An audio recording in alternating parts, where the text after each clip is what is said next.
নমস্কার বন্ধুরা, আমার ফার্স্ট ডেইলি ব্লগে আপনাদেরকে স্বাগত জানাই। আপনাদের সংখ্যা অনেক, এত জোরে কেউ হাঁটে না, ঠিক আছে? আমরা এখন যাচ্ছি। নমস্কার বন্ধুরা, তাহলে স্বাগত জানাই আমার first daily blog life at Alipurduar. বন্ধুরা গুড মর্নিং। সকাল হয়ে গেছে, ওই দেখো আমার পেছনে বাহিনী দাঁড়িয়ে আছে। বুঝতে পারছি না, ঘুম থেকে ওঠার সাথে সাথে আমার পেছনে চলে এসেছে।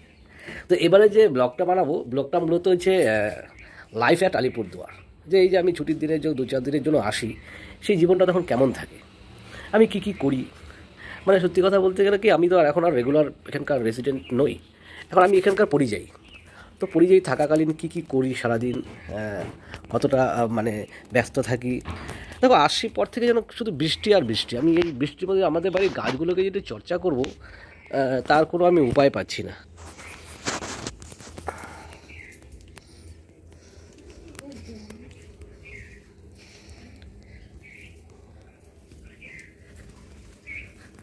আমাদের লিচু গাছ এই বছর প্রচুর লিচু হয়েছিল এখানে। মানে দুঃখের বিষয়, লিচু গাছটা হলেও আমার কপালে সেই টাটকা লিচু জোটে না। অথচ একটা সময় ওই জানলাটা দিয়ে লিচুর ডালগুলো ভেঙে আমি লিচু প্রথমে পারতাম। এটা রয়েছে আমাদের সেই লেবু গাছ। হ্যাঁ, অসংখ্য লেবু, কিন্তু আমরা গন্ধরাজ লেবু কিন্তু আমরা এখান থেকে নিই। আমার শুধু আমরা নেই না, এখান থেকে বাড়িতে যারা থাকি তারা প্রত্যেকেই নেয় আর কি। বৃষ্টির জন্য জায়গাগুলো কেমন হয়ে গেছে তো দেখো, অথচ একটা সময় খুব সুন্দর ছিল জায়গাটা। এখানে ব্লগিং হচ্ছে, লাইফ অ্যাট আলিপুরদুয়ারের ব্লগিং। শ্রাবণ মাসের শেষ শনিবার আমাদের বাড়িতে শিবলিঙ্গ রয়েছে, তো সেখানে নিত্য পুজো দেওয়া হয় আর কি। তো সেই জন্য আজকে শিবরাত্রির শেষ শ্রাবণ মাস উপলক্ষে সকলেই পুজো দিয়েছে আর কি। আর এটা দেখতে পাচ্ছেন আমাদের সবচেয়ে একটা ভালো জিনিস, সেটা হচ্ছে শিউলি গাছ।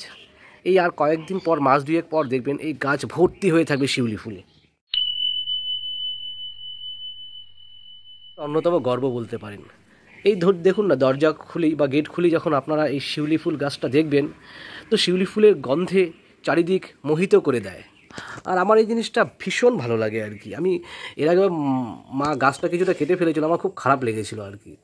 হ্যাঁ, এরপরের বার যখন আমি দুর্গাপূজার সময় আসবো, তখন আপনাদের দেখাবো যে এই গাছটা যখন চারিদিকে পুরো ফুলে ভরে থাকে, এক অদ্ভুত সুন্দর লাগে জায়গাটাকে। বালিতে ভরে গেছে মানে এই জায়গা।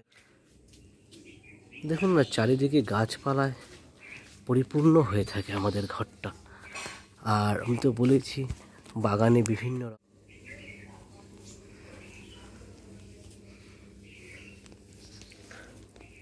এখানে আর একটা কলম লাগানো হয়েছে লেবু গাছের। শুনেছি এই গাছটা নাকি প্রচুর অক্সিজেন প্রোভাইড করে আর কি। তো এই গাছটা অনেকগুলি রয়েছে আমাদের বাড়িতে।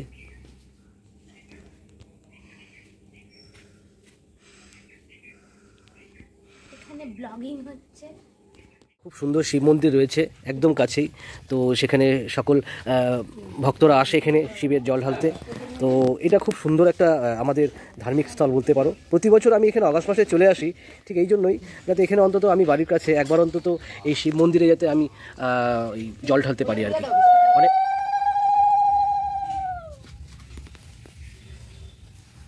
আমাদের এই পাড়ার একটি বোন এখন শিব মন্দিরে শিবের আরাধনায় সে ব্রতী হয়েছে। তো আমি একটু পরে আসবো, যেহেতু নিজের ফটো নিজে তুলতে পারবো না, সেই জন্য ভিডিওগ্রাফিটা আমি আগে থেকে করে রাখছি, পরবর্তীকালে আমাদের পাড়ার শিব মন্দিরে পুজো দিতে। তো সব রেডি হয়ে গেছে, তো পাশাপাশি আমরাও রেডি। আমরা হ্যাঁ, সত্যি কমলা হয়ে গেছে। আমরা যাচ্ছি শিব মন্দিরে এবার পুজো দিতে, বেশ ভালো ব্যাপার। চলুন তাহলে যাওয়া যাক শিব মন্দির। যাচ্ছি শিবের মাথায় জল ঢালতে। না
জন্য আমি যখন খবর পেলাম আর বেশি দেরি করিনি এখানে চলে আসতে। চলো যাই আজকে এই উপলক্ষে ঘুরে আসি।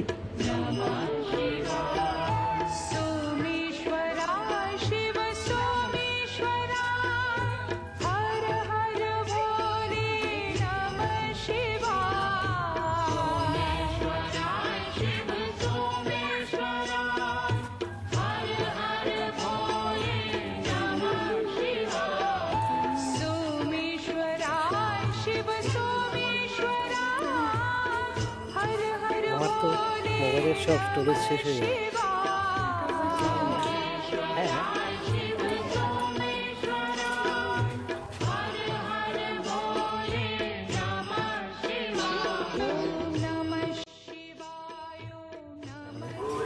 আজকের ব্লগ এখানেই শেষ আমাদের। ভিডিওটা আপনাদের কেমন লাগলো কমেন্ট সেকশনে জানাতে কিন্তু ভুলবেন না। আর খুব শীঘ্রই দেখা হবে অন্য আরেকটি আলিপুরদুয়ার নিয়ে ভিডিওতে।